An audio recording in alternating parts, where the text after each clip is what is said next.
Assalamualaikum warahmatullahi wabarakatuh. Perkenalkan, kami dari kelompok 4 akan mempresentasikan hasil diskusi kami, yaitu dengan bab model-model keseimbangan. Berikut ini adalah nama anggota kelompok 4. Overview model-model keseimbangan. Model dapat digunakan sebagai alat untuk memahami suatu permasalahan yang kompleks dalam gambaran yang lebih sederhana, untuk memahami bagaimanakah penentuan risiko yang relevan pada suatu aset, dan bagaimanakah hubungan antara risiko dan return yang diharapkan. Diperlukan suatu model keseimbangan, yaitu model hubungan risiko return aset ketika pasar dalam kondisi keseimbangan. Ada dua model-model keseimbangan. Yang pertama yaitu capital asset pricing model. Yang kedua arbitrage pricing theory. Capital asset pricing model adalah model hubungan antara tingkat return harapan dari suatu aset beresiko dengan risiko dari aset tersebut pada kondisi pasar yang seimbang. CAPM dibangun di atas fondasi teori portofolio Markowitz. Berdasarkan teori portofolio Markowitz, portofolio yang efisiensi adalah portofolio yang berada di sepanjang kurva efisien frontier. Capital Asset Pricing Model. Asumsi-asumsi model CAPM. Investor akan mendiversifikasikan portofolionya dan memilih portofolio yang optimal sesuai dengan garis portofolio efisien. Semua investor mempunyai distribusi probabilitas tingkat return masa depan yang identik. Semua investor memiliki periode waktu yang sama. Semua investor dapat meminjam atau meminjamkan uang pada tingkat return yang bebas risiko. Terdapat banyak sekali investor, sehingga tidak ada investor tunggal yang dapat mempengaruhi harga sekuritas. Semua investor adalah price taker. Pasar dalam keadaan seimbang atau equilibrium.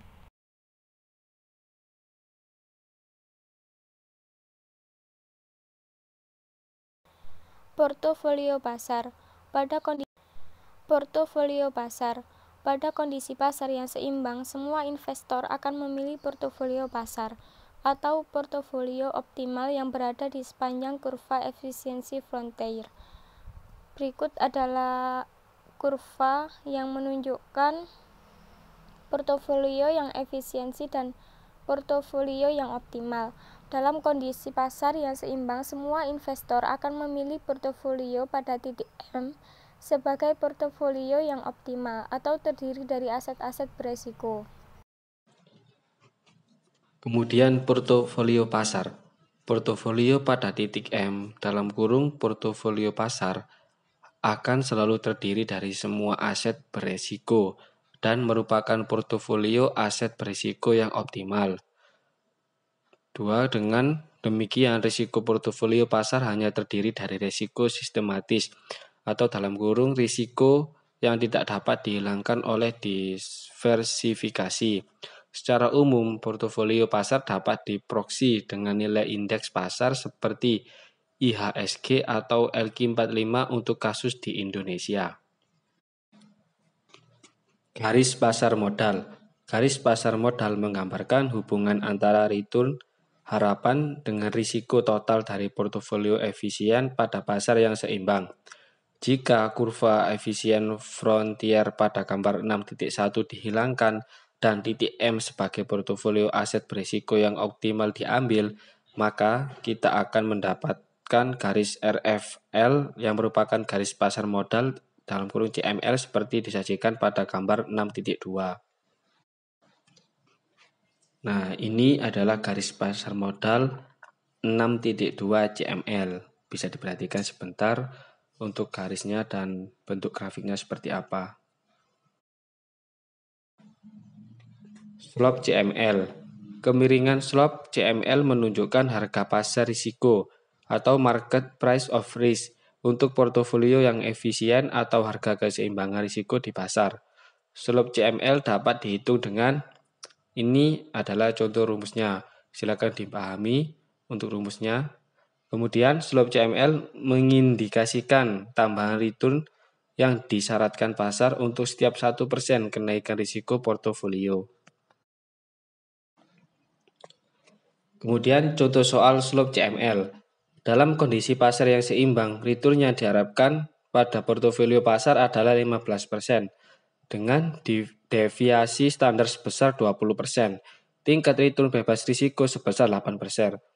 Maka slope CML adalah sebesar, nah ini rumusnya yang seperti di slide 10 tadi. Kemudian kita masukkan aja angkanya. Slope CML sama dengan 0,15 dikurangi 0,08 dibagi 0,20 sama dengan 0,35. Persamaan CML.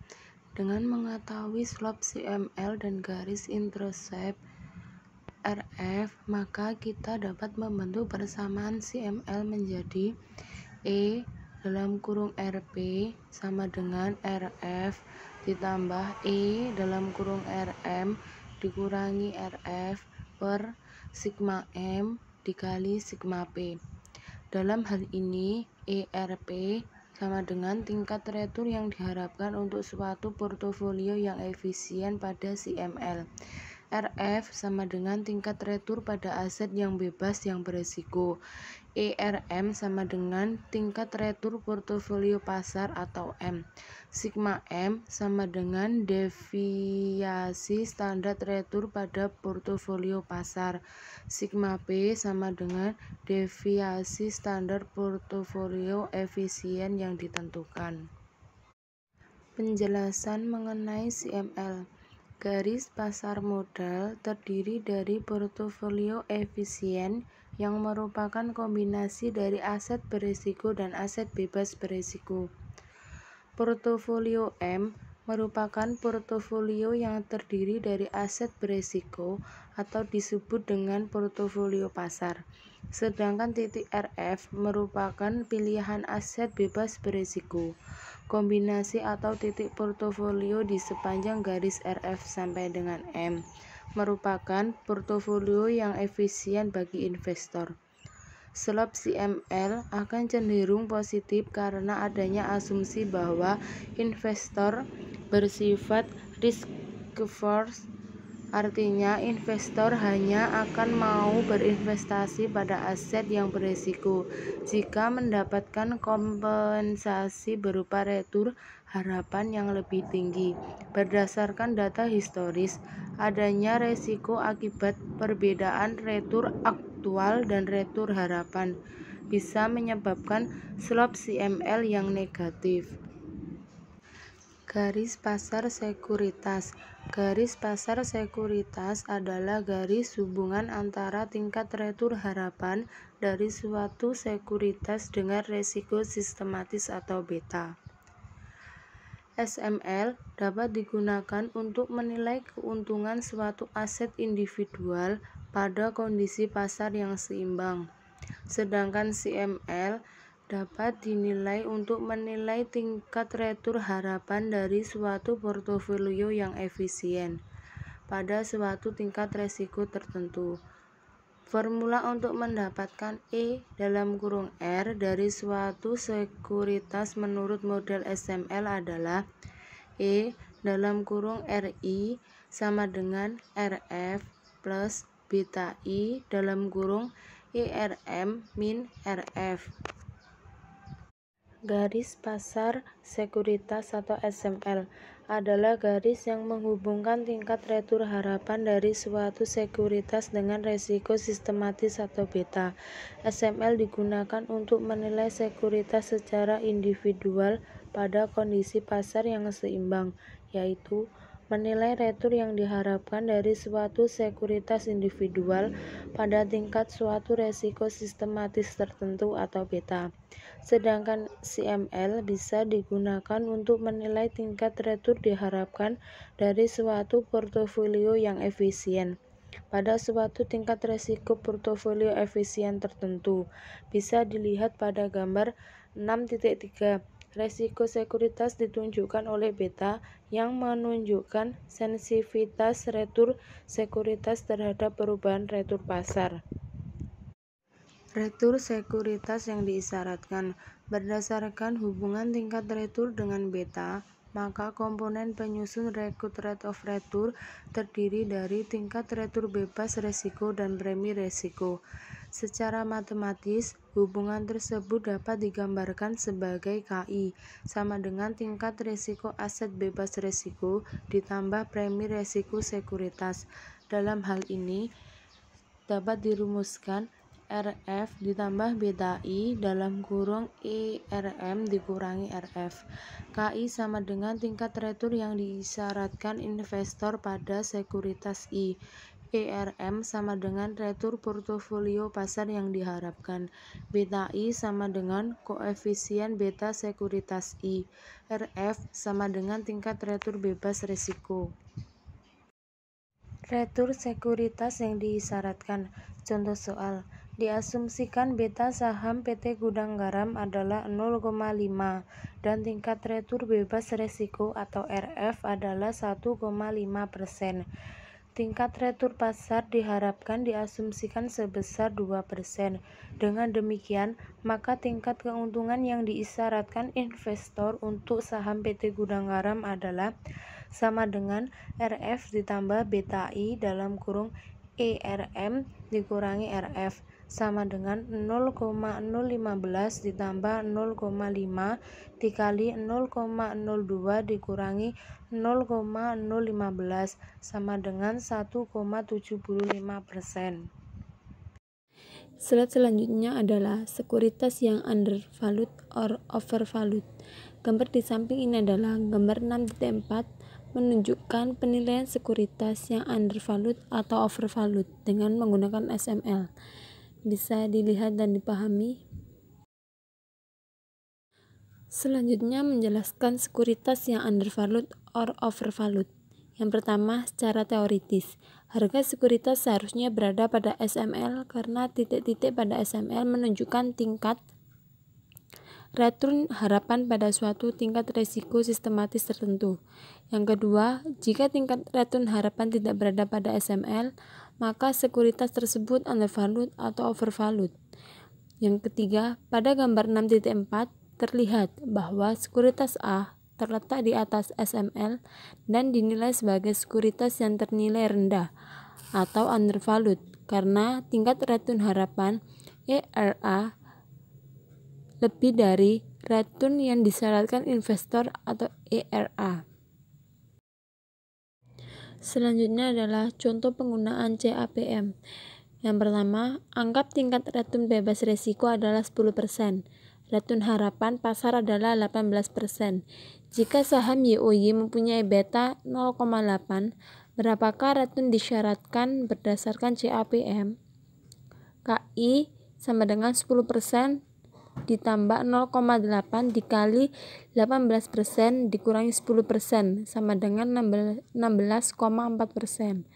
Anggap tingkat return bebas risiko adalah 10%, return harapan pasar adalah 18%. Jika saham lain yaitu saham GFG mempunyai return disyaratkan 20%, berapakah betanya? Dapat disimpulkan 20% sama dengan 10% plus beta dikali 18% dikurangi 10%. 10% sama dengan beta kali 8%. Beta sama dengan 1,25. Estimasi beta. Untuk mengestimasi besarnya koefisien beta digunakan market model berikut, yang rumusnya return sekuritas I sama dengan intercept ditambah slope return indeks pasar ditambah random residual error. Estimasi beta. Yang pertama, market model bisa diestimasi dengan mereduce return sekuritas yang akan dinilai dengan return indeks pasar. Yang kedua, regresi tersebut akan menghasilkan nilai intercept ukuran return sekuritas I yang tidak terkait dengan return pasar. Yang kedua, slope peningkatan return yang diharapkan pada sekuritas I untuk setiap kenaikan return pasar sebesar 100%. Faktor yang mempengaruhi keakuratan beta saham. Yang pertama, estimasi beta tersebut menggunakan data historis. Hal ini secara implisit berarti bahwa kita menganggap apa yang terjadi pada beta masa lalu akan sama dengan apa yang terjadi pada beta masa datang. Yang kedua, Garis karakteristik dapat dibentuk oleh berbagai observasi dan periode waktu yang berbeda, dan tidak ada satupun periode dan observasi yang dianggap tepat. Dengan demikian, estimasi beta untuk satu sekuritas dapat berbeda karena observasi dan periode waktunya yang digunakan berbeda. Yang ketiga, nilai A dan beta diperoleh dari hasil regresi tersebut terlepas dari adanya error, sehingga bisa jadi estimasi beta tidak akurat karena dan tidak menunjukkan nilai yang sebenarnya. Beta portofolio. Di sini ada contoh soal diketahui informasi berikut ini. Sekuritas FF banyak investasinya 20 juta, return harapan 0,10, beta 0,90. Sekuritas GG banyak investasinya 5 juta, return harapannya 0,12 dan betanya 0,95. Sekuritas HH banyak investasinya 10 juta, return harapan 0,15, beta 1,20.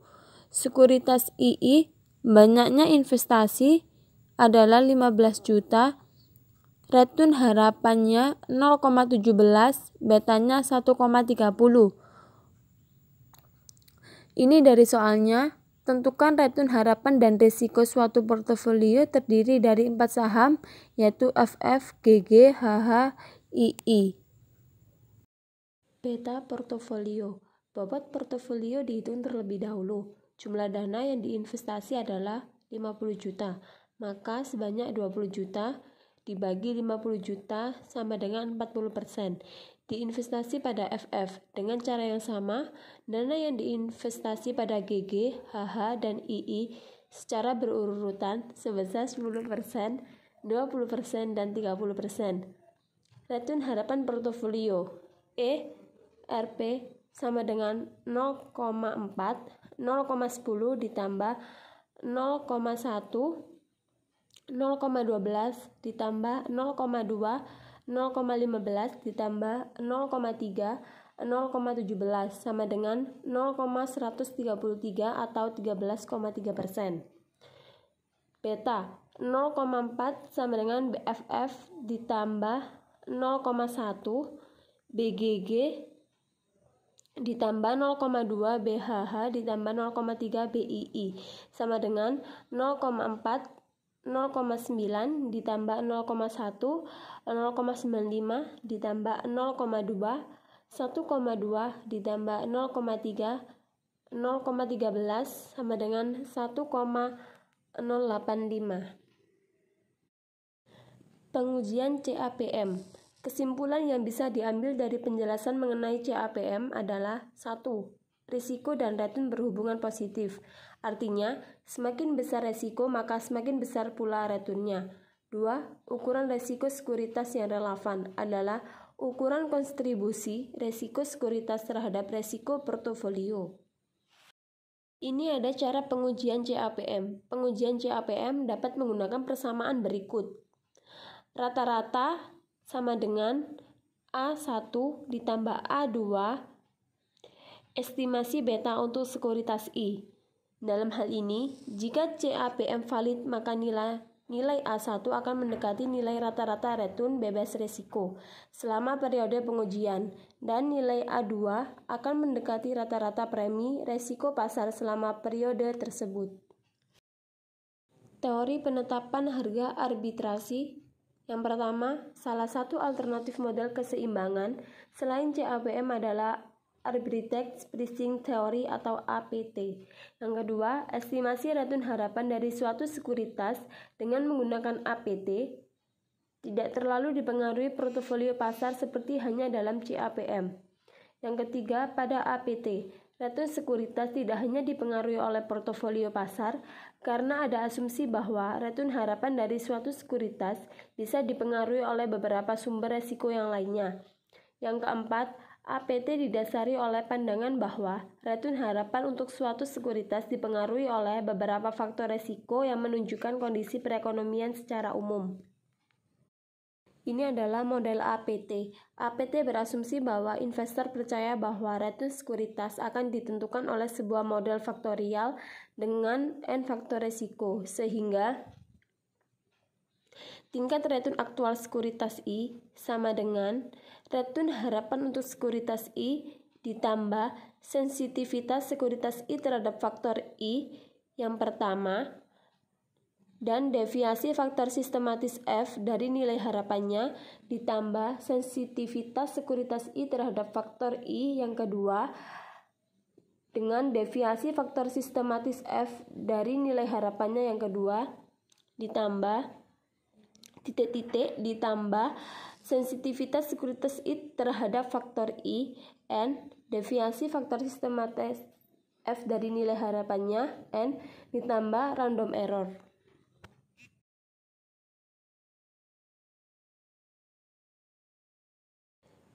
Di sini ada model keseimbangan APT, bisa dilihat dengan rumusnya yang ada dalam kotak. Dalam hal ini, E atau RI sama dengan return harapan dari sekuritas I, A sama dengan return harapan dari sekuritas I bila resiko sistematis sebesar 0. Bin sama dengan koefisien yang menunjukkan besarnya pengaruh faktor N terhadap return sekuritas I. Premi resiko untuk sebuah faktor, misalnya premi resiko untuk F1 adalah E F1 dikurangi A0. Resiko dalam APT didefinisi sebagai sensitivitas saham terhadap faktor-faktor ekonomi makro BI dan besarnya return harapan akan dipengaruhi oleh sensitivitas tersebut. Di sini ada model yang terakhir adalah model APT. Pada dasarnya, CAPM merupakan model APT yang hanya mempertimbangkan satu faktor resiko, yaitu resiko sistematis pasar.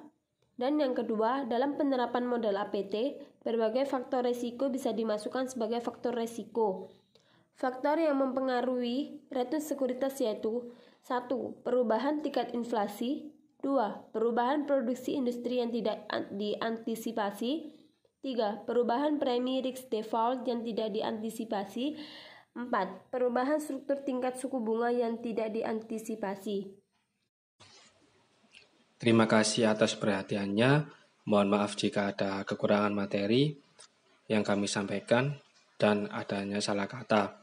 Saya akhiri. Wassalamualaikum warahmatullahi wabarakatuh.